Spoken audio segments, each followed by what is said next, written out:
Hello! Today we're going to learn about He's a Pirate, which many of you have requested. It's very important to get the rhythm right in this piece. Let's listen to it first.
Now, if we look at the time signature, what is it? That's right, it's in 6/8 meter. And in the middle, it changes to 3/4 meter. You need to clearly understand the difference between 6/8 and 3/4 time signatures. So, what is the difference between 6/8 and 3/4 meter? In 6/8 meter, there are 6/8 notes, and in 3/4 meter, there are 3/4 notes. In 6/8 meter, it goes like this, and in 3/4 meter, it goes like this. But what's different about them? In 6/8 time, it's counted as 1 and ah, 2 and ah. So what kind of time signature is this? It's a 2-beat system. When played quickly, it goes 1 and ah, 2 and ah. So eventually you count it as 1, 2, 1, 2. How do you count 3/4 meter?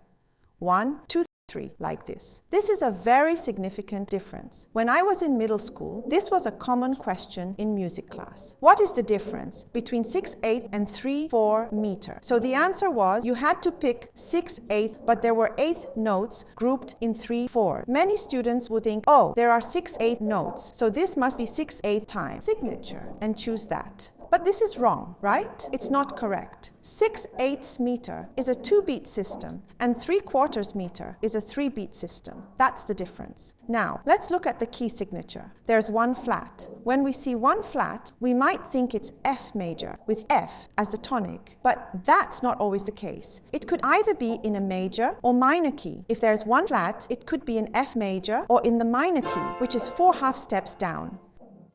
Let's go down 4 half steps from F, 1, 1, 2, 3, 4. So it's either D minor or F major. But which one is it in this piece? It's starting with a D. It ends with D as well. So this piece is in D minor with D as the tonic. In D minor, you play it like this. So when you start, use a red pen or pencil to group the notes like this. Then it will be divided into groups of 2. So in 6/8, there are 6/8 notes, right?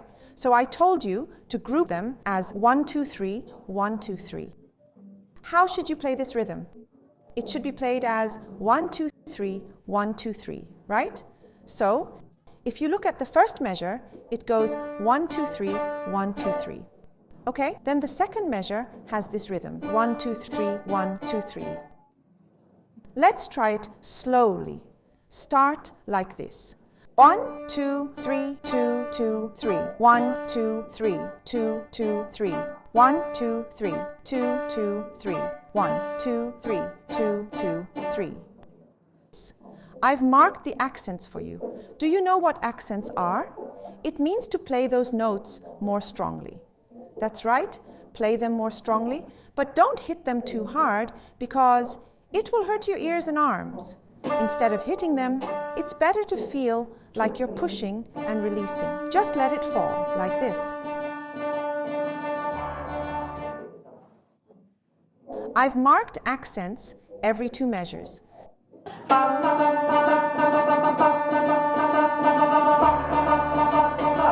This is because the pattern repeats every 2 measures. I wrote it down to express that. So don't hit them too hard. So let's start with the left hand part. The left hand part is originally written an octave in the sheet music. If you want to play it an octave, you can. I didn't wrote it an octave here because on the second page, the same melody is played an octave higher. For example, here it is like this. But here, and here the melody appears an octave higher. So to give more impact to this part, I left it in mezzo forte instead of writing it an octave, to give it more effect 1 octave above. That's my idea, but if you want to play it an octave, you can always do that too. Got it? Let's start with the left hand. It's the same rhythm we learned earlier.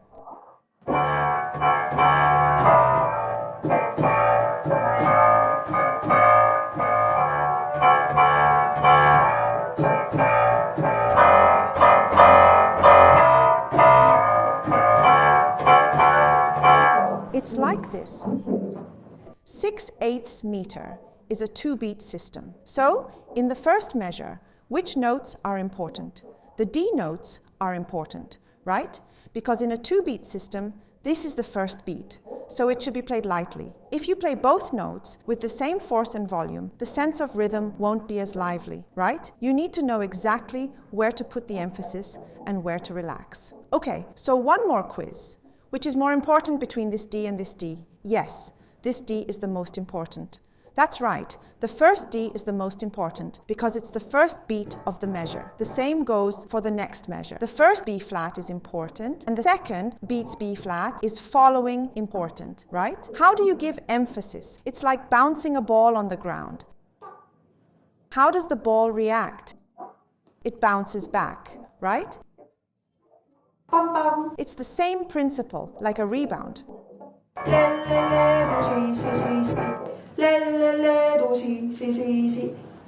Next, let's try the right hand. Now, let's move on to the right hand. The first chord is D minor, right? It was originally DFA, but we did an inversion. So, play it with fingers 5, 2, 1, then switch to 4, 2, 1. I'm going to play it like this. There's a tie marked here. A tie means you don't play that note again, right? So this is how it is done. But you need to feel the strong beat. Feel the strong beat with your left hand. This is how it works. You need to pay a lot of attention to the rhythm. Let's start with the right hand first.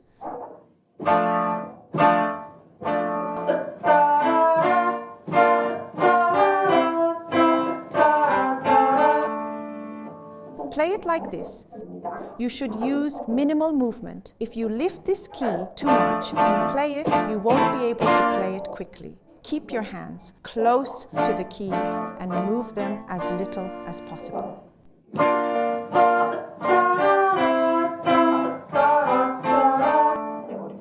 Close distance from the key. Okay, now that we've finished the phrase, let's try matching it with the left hand. Play only the strong beats with the left hand and play the right hand as it is.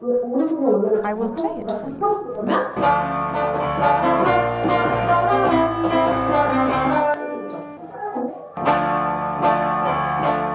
If you practice slowly, it will go like this. Practice slowly at first. But you need to know in your mind where the first beat is, because your habits are formed from the start when you read the sheet music. Sometimes you might be giving emphasis in the wrong places. So that's the end of the first phrase. I drew it with a connecting line like this to express phrasing, right? So you should know that the phrase ends here. Let's take a look at the next phrase. This one also starts with B flat major instead of D minor this time, right? B flat, D, F. But I did this with this inversion. After the F major, the first phrase ends here. Here too, you can do the finger number like this and move with minimal motion. Next, you should also know where to emphasize the beats. When you match it with the left hand, it should start like this, right?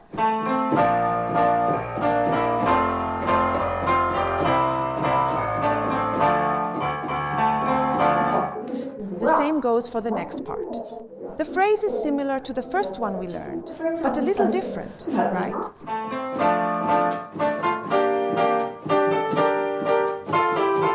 When matching the right hand, let's feel the rhythm with the left hand. Tap your left hand on your thigh, okay? The rhythm remains the same up to that point. There will be no change.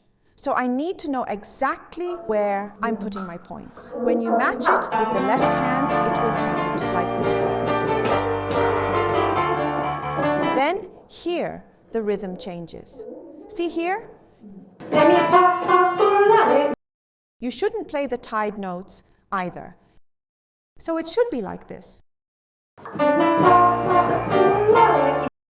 Give emphasis to the B flat in the left hand. The left hand should give a point to B flat, right?